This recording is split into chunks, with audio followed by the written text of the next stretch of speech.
Om Namo Bhagavate Vasudevaya.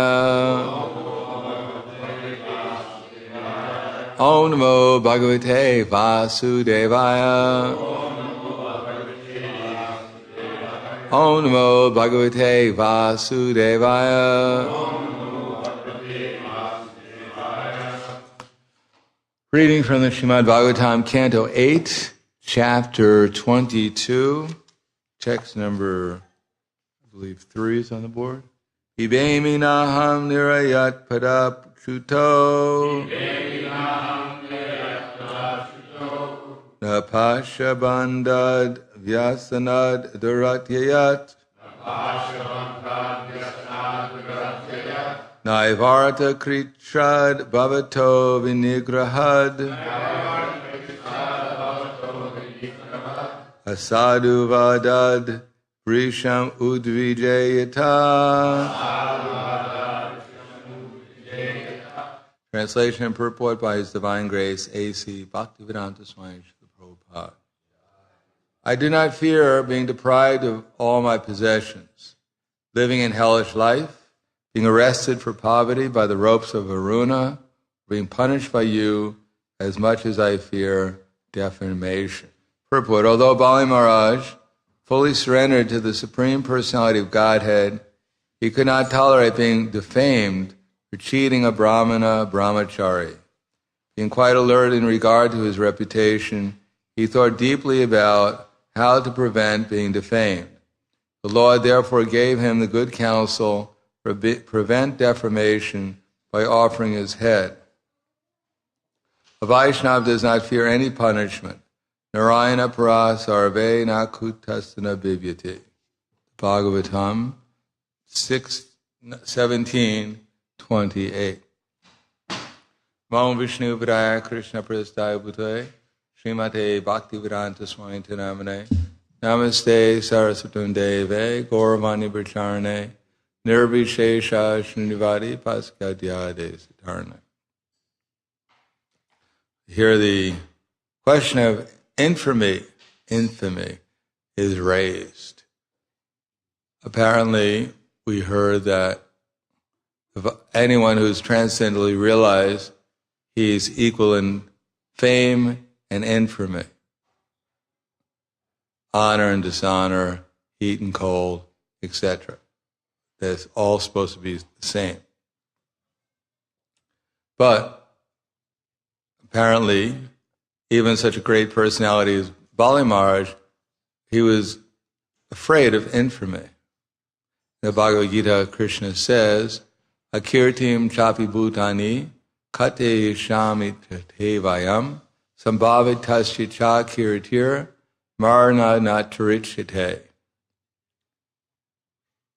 Akirtim chapi bhutani. So akirtim means infamy, chapi bhutani. So people will always speak of your infamy, Krishna says. And for a respectable person, dishonor is worse than death. For an ordinary person, dishonor is normal.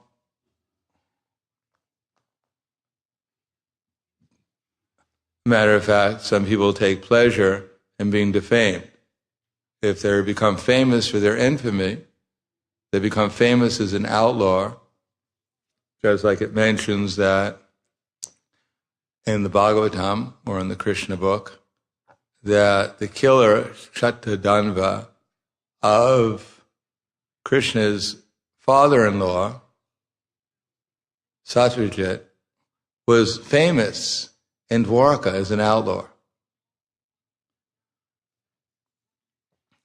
But, in one sense, the devotees are aloof from so-called fame or infamy, but here, Bali Maharaj, not only being a Kshatriya, but just being a devotee, it's not good for a devotee to be infamous. Because then people won't respect the devotee, and therefore they'll commit offenses by not respecting the devotee. They won't be able to listen to the devotee, and therefore the devotee's ability to represent Krishna will be diminished. Or as we find in the example of Arjuna. Arjuna had vowed before the Brahmin who had come in front of the palace of Ugrasena and was criticizing the king because in the presence of the father, his son had died a number of times. A number of sons had died, and therefore he was criticizing the Kshatriya kings, saying that if there was an actual Kshatriya king, how would this be possible? Arjuna stepped in and said, "My dear Brahmin, I am not Shankarshan, I am not Krishna, I am not Aniruddha, I am not Pradumya, but I vow that I'll protect your son. If not, then I'll enter into the fire." Somehow or another, the Brahmin was convinced that Arjuna would be able to protect his son. Of course, as we know, when the Brahmin's wife gave birth to another child, the child and Arjuna's arrows and Arjuna's bow all disappeared. Therefore, Arjuna was about to enter into the fire, following his word, after visiting all the places in the universe. Obviously, Arjuna was not an ordinary person. He was able to go to Brahmaloka, Indraloka, Vayuloka, Siddhaloka, and look for the Brahmin's child. You can imagine he must have been quite fast, because if you go to Brahmaloka, even if you go to this planet, look around, try and find someone, even the CIA or the FBI will have a hard time instantly finding anyone. But somehow or another, Arjuna was able to look out through the whole planet, all these planets, and he came to the conclusion he couldn't find the Brahmin's son. He was just about to enter into the fire when Krishna stopped him and said, "If you enter into the fire, it's not going to look good for me, that my devotee, I was not able to protect him, and therefore he was killed by entering into the fire." Therefore, Krishna took his chariot and personally went with Arjuna to Mahavishnu Loka, where they found the children of the Brahmin and returned them. Similarly, we find Krishna when that same Satyajit had taken the Shaimantaka jewel. The Shaimantaka jewel was actually Kaustubha gem. When Krishna had left Vrindavan, Srimati Radharani had the Kaustubha gem. And when Srimati Radharani entered into the Jamuna along with her companion Vishaka, in order to drown herself in the Jamuna, the sun god took them up to the sun planet. And at that time, the sun god received the Kaustubha gem, which he later on gave to Satyajit. So actually, when Krishna had asked for the gem, or at least to give it to Ugrasena, it was actually Krishna's gem, but Satyajit was bewildered. He didn't know that actually the gem belonged to Krishna. In any case, Satyajit refused to give Krishna or Ugrasena the jewel. Instead, he installed it in his own house because he was producing 84 mounds of gold every day. I forget exactly, it's like 320 pounds of gold a day, which is probably even more, it's quite a bit of money. You get 350 pounds of gold every day. In any case, at that time, Prasena, who was Satyajit's brother, took the jewel in order to show off the family's opulence, and riding on a horse, he went into the forest. I don't know who he was trying to impress in the forest. Anyway, he wound up in the forest with a jewel, riding on a horse, and one lion attacked the horse, killed Prasena, and took the jewel. I don't know what the lion was going to do with the jewel. I guess even lions have their economic problems. But at that time, Jambavan came along, killed the lion, and took the jewel. One sense it is said that he didn't take the jewel very seriously because he gave it as a trinket to his child to play with. But at that time, Satyajit, he started to spread rumors that Krishna had taken the jewel. But Krishna didn't like his name being defamed, because it said that this rumor spread like wildfire.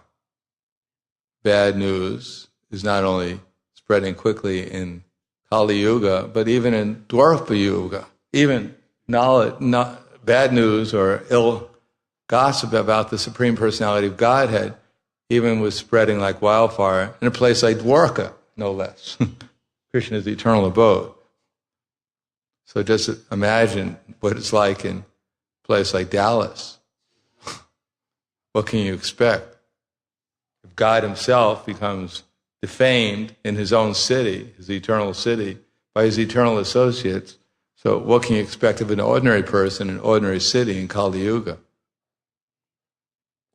In any case, Krishna decided he'd go out personally and find out where that jewel was. And taking some prominent members of his family and some elderly members of the city, he went out looking for the jewel. And there he found dead Prasenna, the dead horse, and he could understand that there were some tracks. Oh, and then he found the dead lion. And then he found some more tracks, and he traced them to the cave, and he entered into the cave, and there he fought with Jambavan for 27 or 28 days and nights. And finally Jambavan came to his senses, realized he was fighting with his master, Lord Ramachandra, delivered the jewel, and delivered Jambavati. Jambavati, according to the Lalita Madhava, was actually Lalita, who had, when she saw Srimati Radharani and Vishaka enter into the Jamuna, she became so disturbed that she jumped off Govardhan Hill. Govardhan Hill was quite a bit higher at that time, into the city, but at that time Jambavan was passing by and caught her as she fell down, and then took her, and she became Jambavati, who's later on given back to Krishna, because Lalita is eternally related to Krishna, so it was just natural that she'd come back to be with Krishna in Dwarka. In any case, there are many examples in the Srimad Bhagavatam and others. We find Gopal Chapala in the Chaitanya Charitamrita. He was envious of Srivas Thakur. Therefore, one night he put the paraphernalia to worship Durga in front of his door. Because being a Vaishnav, Srivas Thakur had a high reputation in the village, but if he was discovered to be a Sakta worshipper, his reputation would be diminished. So in order to diminish his reputation, Gopala Chapala put the paraphernalia to worship Durga, including liquor and red kumkum and some flowers that only Mother Durga accepts. And then Srivas Thakur opened his door the next morning and discovered that all this paraphernalia to worship Durga was there. So what did he do? Did he try to hide it? No, he immediately called for all the respectable people in the village and told them, "See here all this paraphernalia. I must admit, I feel guilty that secretly at night I'm worshiping Goddess Durga." And what are the elderly members of the city or the village? What do they say? "Now we caught you. We thought so." No, they said, "Who is this sinful person who's put this paraphernalia there?" And then they took they called for the hati, the sweepers, to sweep the paraphernalia away. They wouldn't even touch it. And then Gopal Chapala contacted leprosy because of his sinful activity of trying to defame a Vaishnava. And having leprosy, he went to outside the village and he was suffering. One day Lord Chaitanya walked by, and Gopal Chapala, who was simple at heart, started to pray to Lord Chaitanya that, my dear Lord Chaitanya, you are the Supreme Personality of Godhead. You've come to deliver the suffering souls. I'm suffering, so please deliver me. Chaitanya Mahaprabhu said, no, you've defamed Srivasa Kaur, therefore my benediction is that you'll rot in hell for millions of years and suffer continuously. It was a little disappointing to Gopal Chapala. It wasn't the benediction he was looking for. But in any case, Lord Chaitanya was on his way to South India, it wasn't South India, he was on his way to Bengal, East Bengal. But when he came back, again, he saw Gopal Chapala, who again prayed to him, and he said, your problem is you've defamed Srivasa Kaur. I can't forgive you, but if you go to Srivasa Kaur and you ask for forgiveness, if he forgives you, then you'll be delivered. Of course, he went to Srivasa Kaur, begged for forgiveness, and therefore he became relieved for his material suffering and spiritual ignorance. In other words, we can find innumerable stories all about reputation and how the devotees, generally they don't care for reputation very much, whether they're famed or infamy, but for preaching or for just their service to Krishna, therefore they try to avoid scandals. Even the Supreme Personality of Godhead doesn't like his name being defamed. That he'll do, as in the Krishna book, what's necessary to rectify such problems. Just like even Damodar Pandit told Lord Chaitanya that it's not good that you're seeing every day this Brahmin boy, because his mother is very attractive, and therefore there'll be some scandal. But Chaitanya Mahaprabhu at this particular time did not appreciate Damodar Pandit's criticism. He didn't. In other words, sometimes Krishna, like in the case of Ramachandra Puri, whose business was to criticize people. He was a disciple of Madhavendra Puri, and at the time of Madhavendra Puri's passing away, he came to Madhavendra Puri, who was crying out in separation from Krishna, in the mood of Srimati Radharani. My dear Krishna, I couldn't see you at Mathura, and therefore I'm feeling great distress. Therefore, what should I do? Ramachandra Puri came and said, my dear spiritual master, don't lament when you're leaving your body. Give up your lamentation and fix your mind on Brahman. Therefore, Madhavendra Puri said, you sinful rascal, get out of here. That if I see your face at the time of death, I certainly won't achieve my destination, my desired destination. Ramachandra Puri, who was a latent impersonalist, therefore his impersonalism fully manifested itself. Although he was a disciple of the most exalted spiritual master, Madhavendra Puri, still because of his criticism against his own spiritual master, he became a full-fledged impersonalist. And his only business was to find fault in other devotees. When he came to Mathura, when he came to Mayapur, first thing he did was, when he was invited to take prasadam, he instead had Jagadananda Pandit sit down and eat. And he fed him sumptuously and kept on feeding him more and more. And then, although he had eaten to his full, Ramachandra Puri, when he fed Jagadananda Pandit fully, then he looked at Jagadananda Pandit and said, I've heard rumors that Chaitanya Mahaprabhu's followers, they eat too much, but now I've personally seen it with my own eyes. In this way, he would go around criticizing everyone, trying to get them to eat too much and then criticizing them for eating too much. And he personally spent time watching every movement of Chaitanya Mahaprabhu, seeing how he could find criticism. try to criticize him. So he got the statistics exactly how much it would cost to feed Lord Chaitanya, and he said, how is it possible that the sannyasi was eating so much? It's costing like 45 gandas, like 25 cents to feed him every day. How is it possible he's eating so much? Of course, this was the meal both for himself and for Govinda. But when Lord Chaitanya heard that Ramachandra Puri was criticizing him, therefore he cut his eating in half. And then all the Vaishnavas in Mayapur, they also, or Jagannath Puri, they also cut their eating in half. In this way, Lord Chaitanya tried to avoid being criticized.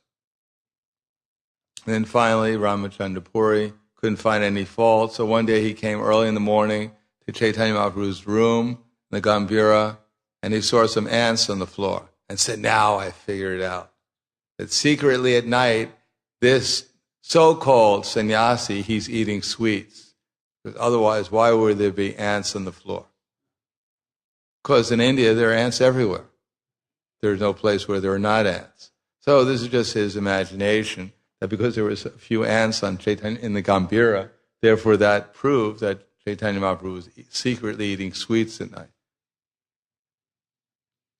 So, finally Ramachandra Puri left Jagannath Puri, and everyone felt like a rock on their head had fallen off.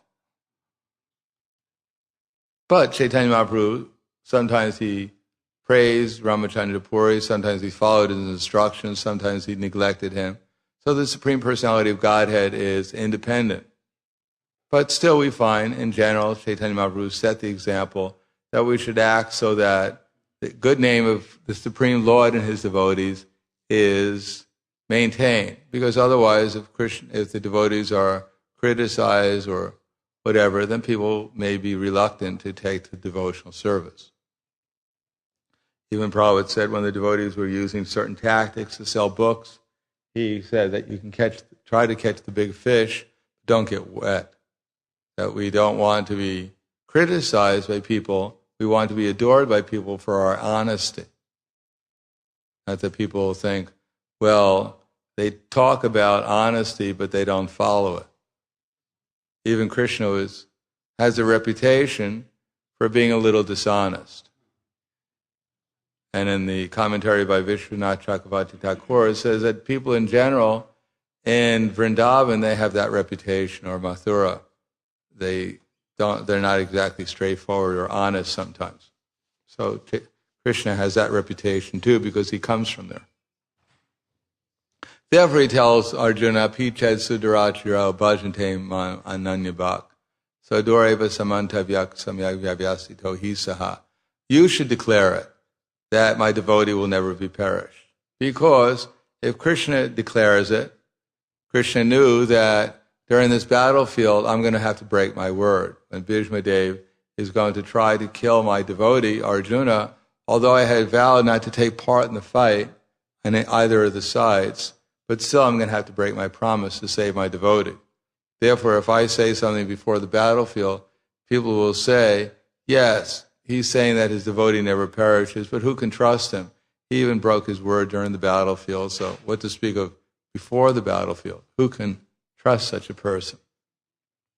So you better declare it, Arjuna, that my devotee never perishes, because my word may be broken to save my devotee, but my business is to maintain the word of my devotees. Therefore, when Bhishma declared that unless Krishna fights, that Arjuna will be killed.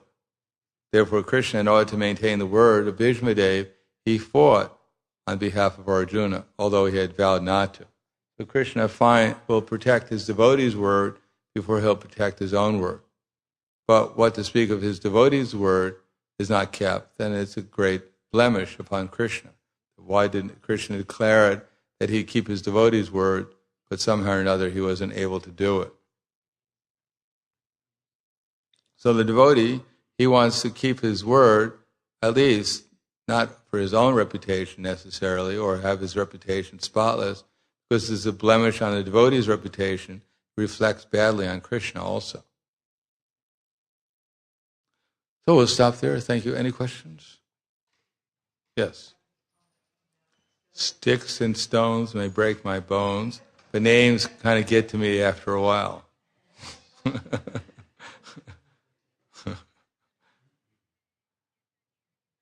Tolerate. Or sometimes we may have to go to the source of the criticism and see if we can rectify it. But anyhow, sometimes we just have to tolerate. The internet is a great place for criticism. You can invent something, and the whole world can actually believe it if you just send out enough emails. Or as Goebbels said, you can tell, the best thing to do is to tell the biggest lie possible as many times as possible, and then people will believe it. They'll think, it's such a big lie, how could anyone even say it if it was...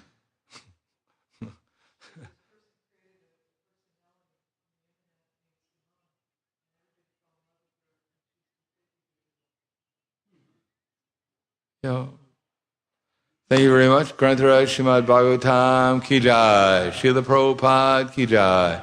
Gaur Premanande Haribo.